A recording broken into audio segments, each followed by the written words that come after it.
They told us it would never happen. They said the military was invincible, the state unshakable, the economy untouchable. And yet today, as we scan the global landscape and the headlines pouring in from every corner of the world, we are witnessing the beginning of what many dared not say aloud for decades. The collapse of Israel has officially begun. This isn't about hating a nation. This is about facing the blunt reality that the state of Israel, once upheld as the West's democratic outpost in the Middle East, is unraveling before our eyes. Not with a sudden bang, but with the slow, grinding noise of an empire rotting from within, politically, morally, economically, and strategically. Let's start with the world stage. Once proudly aligned with the US and Europe, Israel now finds itself increasingly isolated. Global protests erupt daily, not just in Arab capitals, but in London, Paris, Washington. Western nations are placing embargoes, ceasing arms deals, and demanding accountability for the mounting civilian death toll in Gaza. Israel is being referred to in war crimes tribunals, and its leadership is facing the very real possibility of international arrest warrants. Once protected under the shield of diplomatic immunity, it is now vulnerable to global outrage. But the rot isn't just external, it's eating away from the inside. Israeli society is fractured beyond recognition. The far right and the secular left are engaged in a civil war of ideology. Protests erupt in Tel Aviv, not against external enemies, but against their own government, corrupt, extreme, and blind to the cracks widening in its own house. The myth of a united Israel has shattered. Now, where does that leave the economy? Once called the startup nation, Israel's tech industry is bleeding talent. Foreign investment is drying up. Young Israelis, disillusioned with the direction of their government, are emigrating. Military spending has skyrocketed, draining public funds and dragging the country into a fiscal crisis. Tourism is gone. Trust is gone, and soon credit might be too. The military, once Israel's iron fist, is now trapped in an endless war of attrition. Gaza has not been subdued. The West Bank is simmering. And despite all the bombs dropped, tunnels destroyed, and civilians displaced, resistance movements haven't collapsed. If anything, they've grown stronger. Hamas, Hezbollah, and others in the resistance axis are no longer just fighting battles. They're winning psychological wars. And while the West questions, hesitates, and begins to walk away, regional powers are closing in. Iran, once a shadow player, is now emboldened. Hezbollah speaks not in whispers but in bold threats. Turkey, Egypt, Qatar, they all sense blood in the water. The Middle East is shifting. The balance of power is realigning, and it is not in Israel's favor. What we are witnessing is not merely a political dispute or another flare-up in a long conflict. This is a tectonic shift. The foundations upon which the modern state of Israel was built, military supremacy, Western backing, regional fear, are no longer guaranteed. One by one, those pillars are crumbling. So here's the hard truth. You can suppress a people, occupy their land, silence their voices, but you cannot kill their spirit. And the spirit of the Palestinian people, through decades of oppression, siege, and warfare, remains unbroken. That unbreakable will, combined with global outrage and Israel's own implosion, is accelerating a collapse that was once unthinkable. This isn't prophecy, this is reality. The world has changed, the mask has slipped, and the countdown has already begun. The global isolation of Israel is no longer a prediction or a fringe opinion. It's a visible, intensifying reality. Once seen as an essential ally in a turbulent region, Israel is now increasingly being treated as a rogue actor on the world stage. The turning point was not a single incident, but a cumulative effect of repeated military offensives, rising civilian casualties, and a perceived disregard for international law. Across Western democracies, particularly in Europe and even in the United States, its staunchest supporter, public opinion has drastically shifted. Mass protests in capitals like London, Berlin, Paris, and Washington have become routine. These aren't small rallies of fringe activists anymore. They are massive, diverse movements bringing together students, intellectuals, religious leaders, and even members of parliaments, demanding sanctions, ceasefires, and accountability. What's more alarming for Israeli policymakers is that the outrage is not just coming from Arab or Muslim communities, but from Jews, Christians, and secular citizens alike who no longer believe in the narrative of Israeli victimhood that once dominated post-Holocaust Western discourse. Israel's government, particularly under far-right leadership, has responded with a level of arrogance and dismissiveness that has only worsened its standing globally. Attempts to label all critics as anti-Semitic have lost their impact. More and more people are distinguishing between anti-Semitism and criticism of a state engaged in military occupation and systemic discrimination. Human rights organizations, once cautious in their language, now openly describe Israeli policies as apartheid. Amnesty International, Human Rights Watch, and even Israeli groups like B'Tselem have issued reports detailing systemic abuses. These aren't just words on paper. They are shifting the diplomatic and cultural climate surrounding Israel. Parliaments in countries like Ireland, Spain, and Belgium have begun calling for formal recognition of the Palestinian state. South Africa has taken Israel to the International Court of Justice. The UN, though long seen as toothless on this issue, has passed resolutions with increasing boldness, and the International Criminal Court is under immense pressure to act. Even in the United States, cracks are showing. The traditional bipartisan consensus in support of Israel is eroding. Progressive Democrats and a growing segment of younger voters are openly critical of US support for Israeli military actions. Major American universities have become hotbeds of pro-Palestinian activism, with faculty and students demanding divestment from Israeli companies. Celebrities, athletes, and influencers who once remained silent are now using their platforms to call out what they see as genocide and ethnic cleansing. Corporate brands are facing backlash for doing business with Israeli firms or appearing indifferent to Palestinian suffering. This cultural shift is significant because it feeds into political pressure. Lawmakers can no longer ignore the changing mood of their constituents without paying a price. Meanwhile, Israel's actions have also alienated potential allies in the global south. Latin American countries such as Colombia, Chile, and Bolivia have severed or downgraded diplomatic ties. African nations, once courted by Israeli diplomacy and trade deals, are reevaluating their positions. The Arab normalization efforts, such as the Abraham Accords, have stalled or reversed, with popular anger in the streets making further collaboration politically toxic. Even Gulf states like the UAE and Bahrain, who signed these accords, are facing internal dissent and backlash for maintaining relations while Israeli bombs continue to fall on Gaza. Turkey, once an on and off partner, has taken an increasingly hostile stance, amplifying calls for regional unity against Israeli aggression.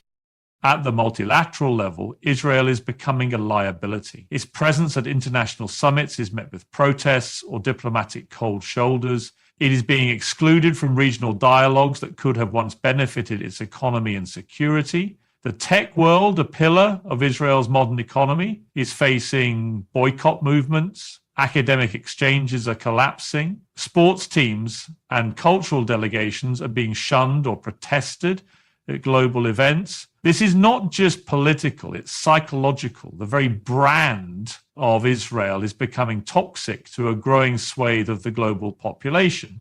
And with this erosion of legitimacy comes real-world consequences. Israel cannot act with the same impunity it once did. Every missile launched, every child killed, every hospital bombed is now documented in real time, judged not just in diplomatic backrooms, but in the public square of the internet. No spin doctor can rewrite those images. No official statement can erase the videos of destruction and grieving families circulating across every major platform. This isolation is not theoretical, it's financial, it's diplomatic, it's cultural, and it's accelerating. Israel, once able to rely on a cushion of unquestioning support, now finds itself surrounded by doubt, scrutiny, and increasing condemnation from every direction. This is not a temporary setback. It's a transformation in how the world sees this conflict and, more importantly, how it sees Israel's role in it. Israel's internal political fractures have reached a boiling point, and they are no longer manageable through spin, slogans, or emergency coalitions. The division isn't simply left versus right anymore. It's religious versus secular, settler ideology versus democratic principles, nationalist zeal versus global pragmatism. These fault lines have widened into canyons that run through every layer of Israeli society, from the Knesset to the classroom, from the military ranks to the streets of Tel Aviv. The political instability that was once episodic has become chronic, with repeated elections, failed coalition governments, and a growing loss of public trust in state institutions. Benjamin Netanyahu, once hailed as the strategic architect of Israeli dominance, now presides over a deeply fragmented society, with a coalition that relies on the most extreme, ultra-nationalist and ultra-religious elements in the country. People who openly advocate ethnic cleansing, theocratic law, and a total rejection of Palestine. This hard right coalition has driven a wedge through the heart of the Israeli public. Secular Israelis, especially younger generations in urban centers, are horrified at the creeping theocracy taking shape in their own country. They watch as education is increasingly dictated by religious doctrine, as women's rights are quietly eroded, and as military service, once seen as a patriotic duty, is questioned by those who see themselves defending not a homeland, but a violent, radical political agenda. Weekly protests have erupted across Israel, not against outside threats, but against the government itself. These demonstrations have brought hundreds of thousands into the streets, with people chanting against judicial reforms, corruption, and authoritarianism. The proposed overhaul of the judiciary, a move that would essentially neuter the last independent branch of government, sparked an unprecedented public outcry and drew fierce opposition even from former military generals, legal scholars, and members of the Israeli business elite. The rift between the military and the political establishment is perhaps the most alarming sign of decay. Senior Israeli Defense Forces officers and reservists have warned that they may refuse to serve under a government they believe is dismantling democracy when the backbone of a nation's security apparatus begins to question the legitimacy of its civilian leadership. The state's structural integrity is in serious danger. Next crisis isn't theoretical, it's operational. Morale in the army is splintering. Trust between the command chain and political leaders is eroding. Even in times of war, when national unity is typically strongest, Israel now finds itself divided about what it's fighting for and who is leading the charge. Layered on top of this is the growing demographic and ideological divide between religious settlers and the broader Israeli public. Settler violence in the West Bank has skyrocketed, often with impunity. Palestinian villages are burned, homes vandalized, and civilians terrorized while Israeli forces look the other way or even assist. These acts, while framed by the government as isolated incidents, are in fact emblematic of a dangerous symbiosis between the state and the radical fringes that now sit in the Knesset. For many Israelis, especially those in urban centers or coastal cities who still believe in the concept of liberal democracy, this is not the nation they were promised. They see their country being hijacked by an ideology that seeks conquest, not coexistence, and domination, not democracy. There is also a growing identity crisis among young Israelis. A significant portion of the youth no longer see a future in the country. They are disillusioned by the endless cycle of war, the moral compromises of occupation, and the erosion of democratic norms. Emigration rates are rising. Dual citizenship applications, particularly to EU countries, have increased dramatically. These are not decisions made lightly. These are choices born of a loss of faith, a belief that the country is no longer on a path that values justice, liberty, or peace. This internal breakdown extends into the economy as well. With constant elections and ideological gridlock, essential reforms are stalled, social services suffer, inequality grows. The ultra-Orthodox population, which continues to expand due to high birth rates, is often exempt from military service and heavily reliant on welfare, creating deep resentment among working-class secular Jews.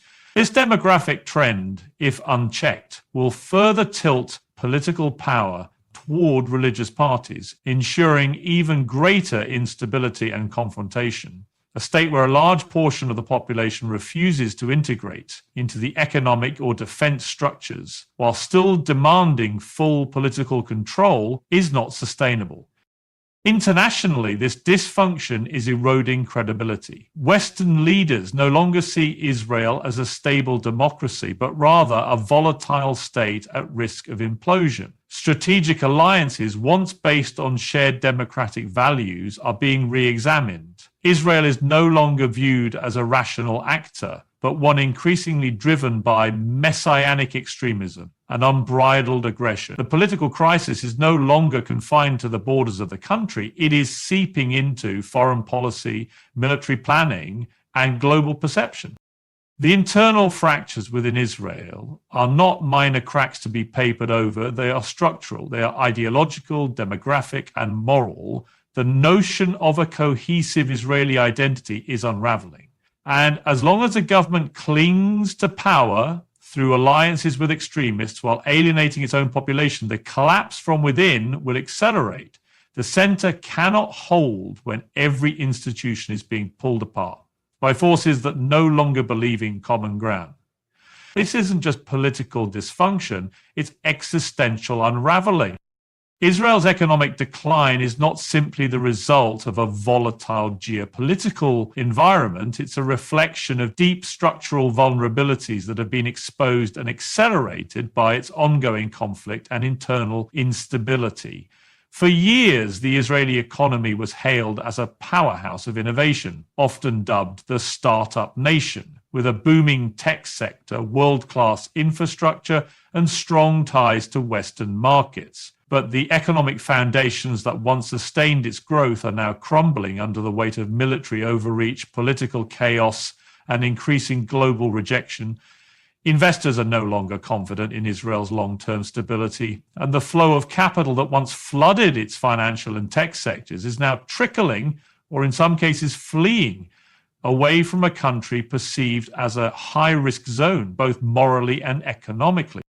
One of the most immediate indicators of economic fallout is the deterioration of foreign investment. Multinational corporations that once saw Tel Aviv as a strategic base for innovation are scaling back. Offices are closing, venture capital is drying up. Top talent in the tech world is emigrating, choosing to relocate to Berlin, San Francisco, or London, rather than navigate the moral and operational minefields of working in a state associated with apartheid accusations and war crime. And this isn't speculation, it's happening in real time. Founders of Israeli startups are establishing holding companies abroad to attract global capital, and foreign investors are demanding transparency on how companies are distancing themselves from the state's policies toward Palestinians. Economic growth, once a symbol of Israel's modern success, is now in decline as confidence evaporates in boardrooms and financial centers around the world.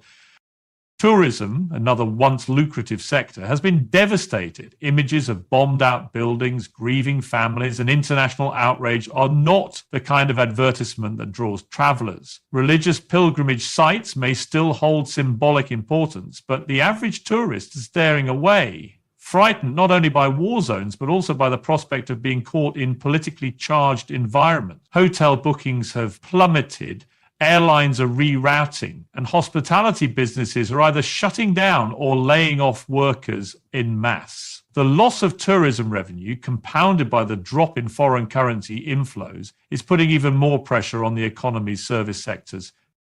Military spending has reached unsustainable levels. In order to maintain operations in Gaza, the West Bank, and along the northern borders, the Israeli government is allocating a massive portion of its budget to defense. This might once have been considered a strategic necessity, but now it is a burden that's cannibalizing social services, education, healthcare, and infrastructure. The long-standing model of national defense as a unifying force for Israeli society is being challenged by the reality that many citizens, particularly in the secular urban middle class, are no longer willing to see their tax money funneled into endless wars that yield no security, only more enemies and deeper isolation.